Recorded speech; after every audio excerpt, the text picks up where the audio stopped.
would like to preface with a spoiler alert. We will try not to give anything away, but you have been warned. As for the film, I found it very disappointing. So how did the two main characters get to know each other? Because if he's on Mars and she's on Earth and they started becoming pen pals, how did they actually go about that? And the whole time we're addressing the main female character, played by Britt Robertson. Her name is Tulsa. That's not her name. That's her username. We never actually find out her name.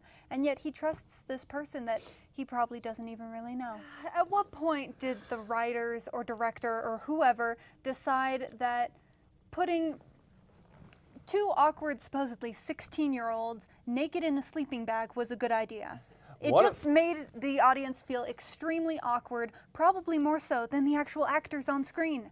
I think for me the best part was Asa Butterfield's portrayal of Gardner. The best part of the entire movie is just the look on his face, his expressions as he's doing these things for the first time. It's like seeing the world completely anew, and that is the only good thing I can truly say about the movie. Okay, the classroom scene, okay. Yep, I'm sorry, but if you're looking for a good movie for Valentine's Day, I recommend you seek elsewhere.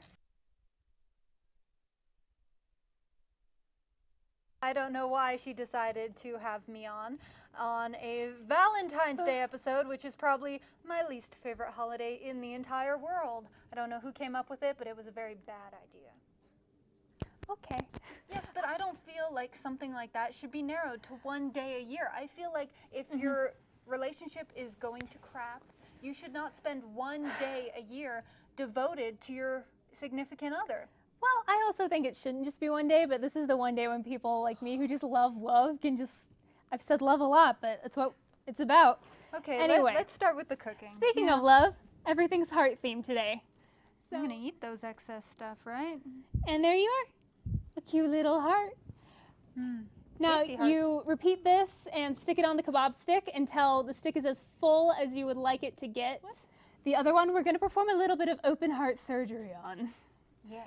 So with that one, you're going to take your knife or some baking scissors and cut just the top bit off so that you make it into a little triangle. Haha, I think I'm getting better at this. Yes! Okay, now what? And then normally with a toothpick, but we have these handy dandy kebab sticks, you're going to make a hole in both of the hearts and the end and stick them on your pretzel stick without breaking the pretzel stick. I was not gentle enough with it. Here, why don't you try sticking that one on? That's because you're sweet and innocent. Why don't you make more hearts out of the cantaloupe? You just want to eat more. I do. So why are you so cynical about Valentine's Day then? You are in a relationship and this should be the holiday that you're super here for, right? I just feel like there are so many expectations, high expectations for this holiday, and if you're in a new relationship, it could make or break the relationship if the expectations are not properly met. And it's just, there's too much pressure around this holiday. Hearts. And it's so unnecessary because it's not even a real holiday. I like Halloween because you can go around and just scare the crap out of everyone.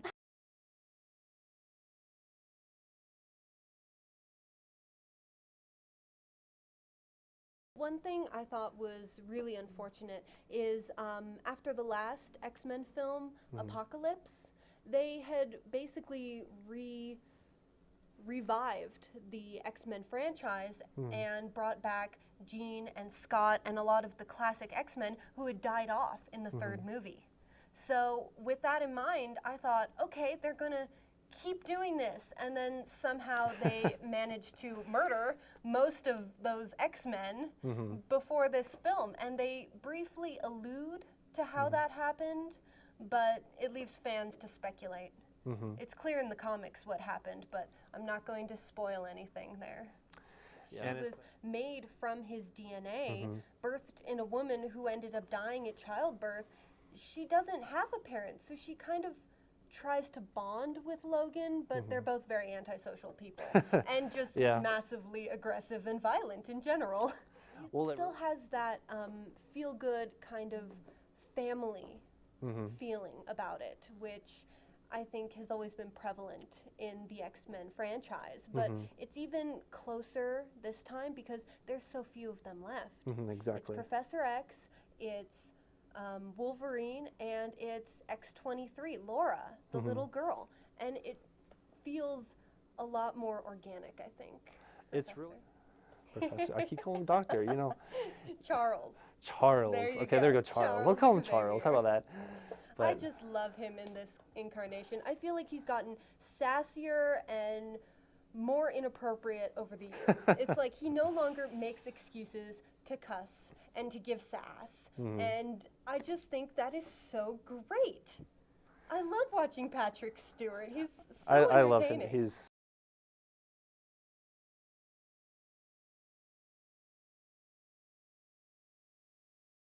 And Belle was my favorite Disney princess because she preferred books to people. She was very awkward and strange, and I liked her. I very much sympathized with her, so I really liked this adaptation. For me, it was very magical, and it really pulled me into the story. About some of the musical elements in the film, because they added a couple new songs here and there, most of which I really liked.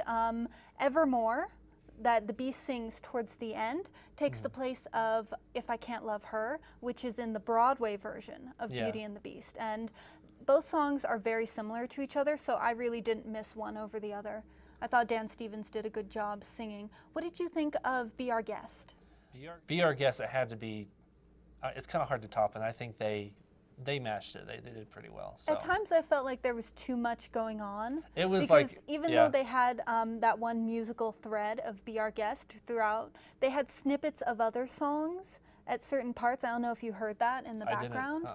Yeah, and they had a lot of nods to like Aladdin and Moulin Rouge and previous films which fit in with some of the characters. Because Ewan McGregor, who played Lumiere, was also in the musical Moulin Rouge. One song I did miss in the film is Belle's rendition of Home, which wasn't in the original animated feature. It was in the Broadway show.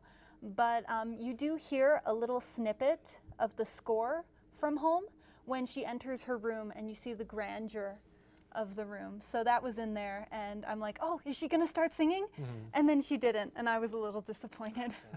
It didn't actually feel legit, but I thought the actors themselves, I think, did a pretty good job. I respectfully disagree. I mean, I know there's a controversy going on about can you really fall in love with someone who keeps you prisoner and a captive?